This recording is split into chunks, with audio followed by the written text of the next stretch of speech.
Welcome to Dementia-Friendly Prince George's County, Maryland Northern Sector webinar series for caregivers. Today's topic is Healthy Brain Habits, presented by Wanda Colón, sponsored by Prince George's County Government and the Department of Family Services. Your brain health today may determine the quality of your life tomorrow. A healthy lifestyle continues to be cited as one of the best ways we can lower cognitive decline and dementia. Consider that the effects of exercise alone have been found to lower the risk of developing Alzheimer's disease by about 40%. Though there are treatments, there is no cure for Alzheimer's to date. There is hope, and I have good news for you tonight. There is a lot we can do today, individually and collectively, to contribute toward a world without Alzheimer's and other types of dementia tomorrow. I am honored to be here with all of you tonight. 1,141 people are diagnosed with Alzheimer's disease around the globe every hour. That is 397 new cases daily, or 19 new cases every minute worldwide. The equivalent of a new case of Alzheimer's disease every 3.2 seconds. Here in the United States, we estimate a person is diagnosed with Alzheimer's every 65 seconds. Today is the perfect day to talk about Alzheimer's disease and dementia. Not because September is World Alzheimer's Month, because every day is a great opportunity to honor the people we have lost, as well as those who are living with Alzheimer's and their caregivers. It is also the perfect occasion to raise awareness about the risk factors for dementia, so that future generations may be able to live longer, healthier lives. Awareness is key. My mother, Josefina Cruz Gutierrez, passed away from complications from Alzheimer's disease 8 years ago on October 16th, 2016. To cope with her loss and honor her memory, I authored JOSEFINA, a memoir. That endeavor led me to the discovery of research findings linking modifiable or lifestyle factors to an increased risk for dementia, which, if avoided or modified, may potentially delay or prevent the onset of Alzheimer's. That newfound knowledge cemented my belief that through communication, education, and prevention, we may be able to make changes that may in turn alter the course of a trend that threatens our present and our future and the well-being of millions of people around the world. From then on, I have devoted most of my time to raising awareness about Alzheimer's disease and other types of dementia, as well as facilitating events like our conversation tonight. Our brain health today may determine the quality of our lives tomorrow. The World Alzheimer's Month theme this year is Time to Act on Dementia and Time to Act on Alzheimer's. Every year we commemorate World Alzheimer's Day on September 21st. Is it dementia or Alzheimer's? Dementia is an overall term for a particular group of symptoms. The characteristic symptoms of dementia are difficulties with memory, language, problem solving, and other thinking skills. Dementia, be it Alzheimer's disease or any other type of dementia is not part of the normal aging process. You may have heard about brain structures called plaques and tangles, the main features of Alzheimer's disease. Those plaques are pieces of a protein fragment called beta amyloid. Tangles are twisted fibers of another protein called tau that build up inside cells. Not everyone who has dementia has Alzheimer's disease. They may be experiencing other types of dementia. My family and I witnessed how my mother's brain functions deteriorated over time. Initially, she was able to care for herself and for all of us. Progressively, her symptoms became more noticeable. As time passes, more brain cells, that is, neurons, are damaged, and more areas of the brain are affected. When that happens, our loved ones require increased help from family members, friends, and/or professional caregivers to carry out activities of daily living, such as dressing, bathing, as well as keeping them safe. Alzheimer's is a progressive disease, meaning it gets worse over time. How quickly it progresses and what abilities are affected varies from person to person. Experts say that Alzheimer's begins 20 years or more before memory loss or other symptoms develop. We need our brain cells for some of the most basic human activity you can think of: thinking, walking, talking. See, my mother could have had any other type of dementia. The brain changes of Alzheimer's disease are the most common, and it is the #1 cause of dementia today. A decline in thinking skills due to a reduced or blocked blood flow to the brain because the brain cells cannot get enough oxygen and nutrients is called vascular dementia. It is the second most common type of dementia. The aggregation of another type of protein buildup or clumps in the brain may lead to Lewy body dementia.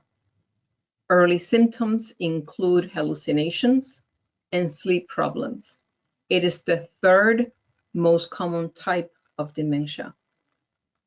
When nerve cells in the front and temporal or side lobes of the brain die and the lobes shrink, people also experience a type of memory loss we call frontotemporal dementia.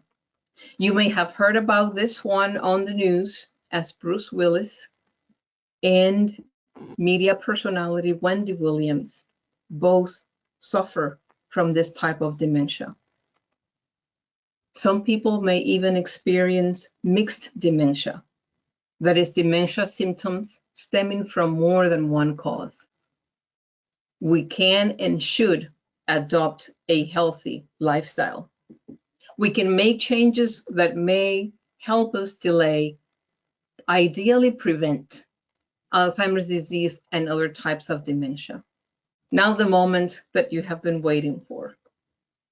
The Alzheimer's Association has identified 10 ways to love your brain.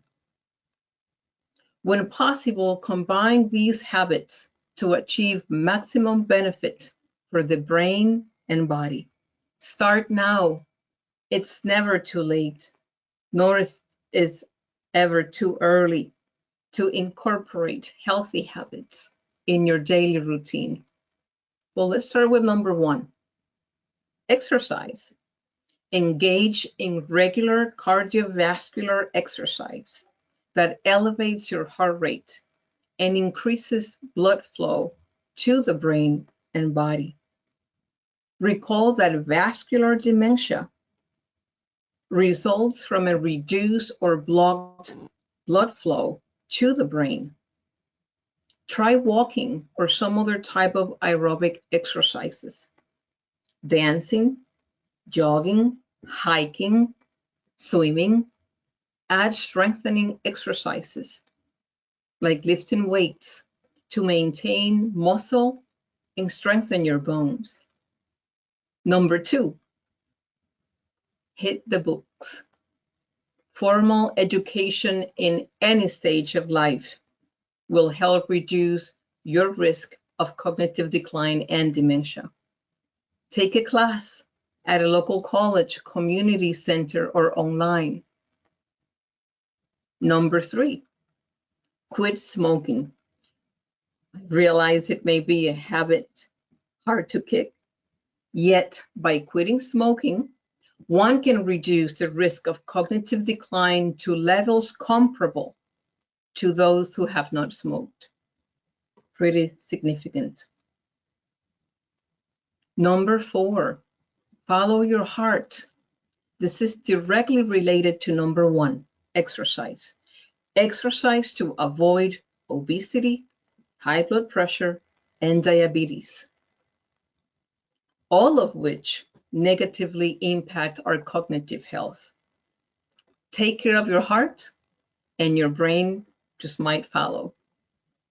Number 5, heads up. Avoid brain injuries. Wear a seatbelt. Use a helmet when playing contact sports or riding a bike. And take steps to prevent falls. The strengthening exercises I mentioned earlier may help you protect your knees and other joints. Number 6, fuel up right. Adopt a healthy diet. I don't have a specific one to share with you tonight. Eat a healthy and balanced diet that is lower in fat and higher in vegetables and fruits to help reduce the risk of cognitive decline.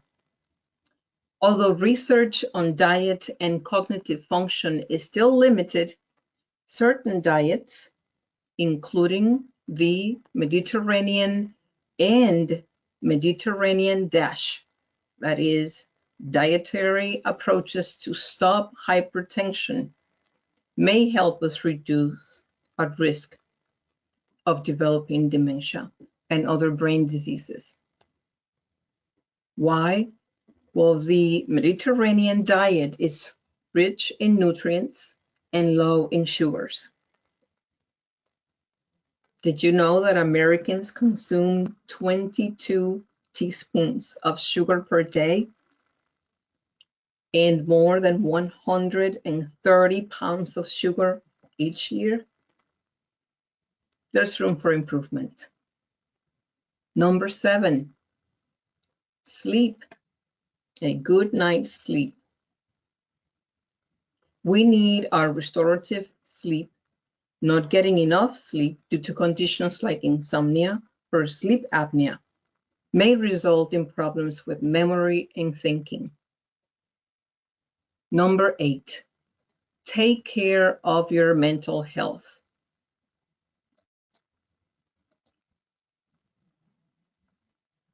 If you can, try to identify the source of your stress. Seek medical treatment if you have symptoms of depression, anxiety, or other mental health concerns. Try meditation or ways to quiet your mind.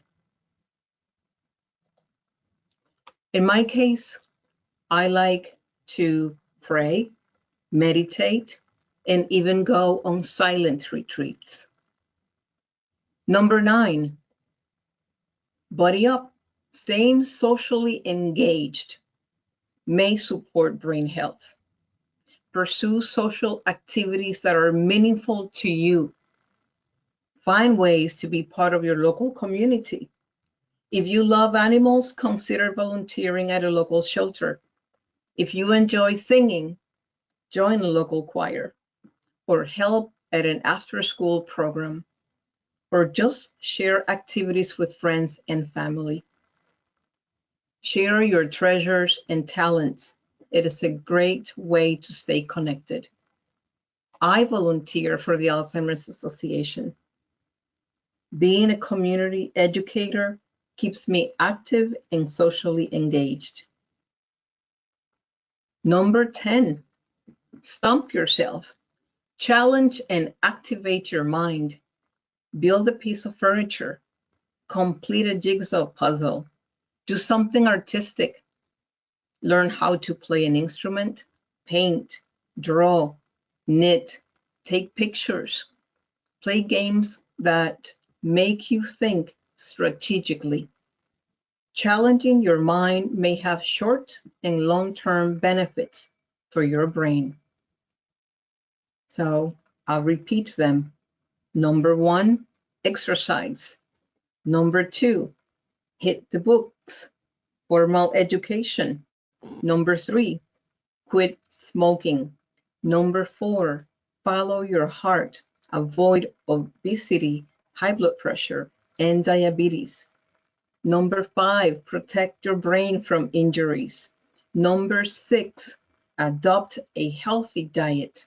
Number 7, make sure that you have a good night's sleep. Number 8, take care of your mental health. Number 9, stay socially engaged. And number 10, challenge your brain. There are no guarantees or easy answers. Despite the recent advances, the treatment for Alzheimer's is in its early stages.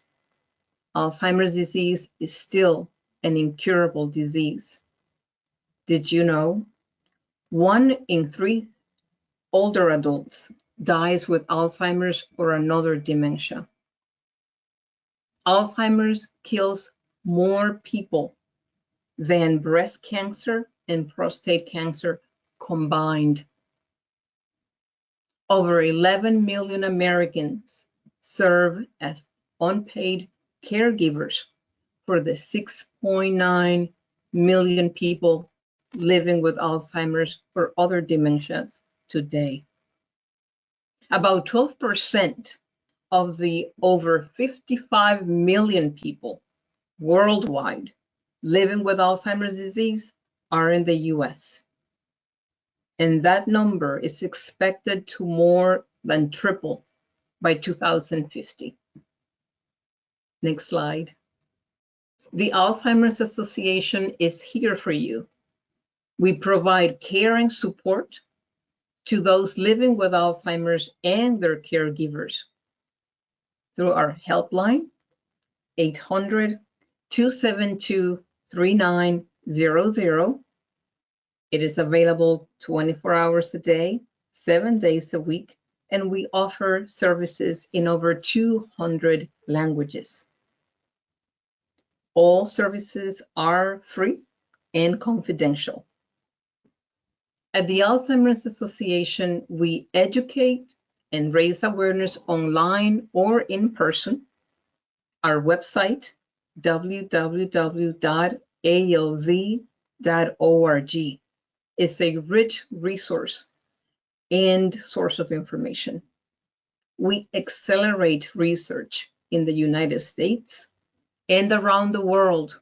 We invest millions of dollars in hundreds of projects in 30 countries globally. We advocate and lobby Congress on behalf of Alzheimer's patients. You can get involved. I'm inviting you to join the fight against Alzheimer's disease.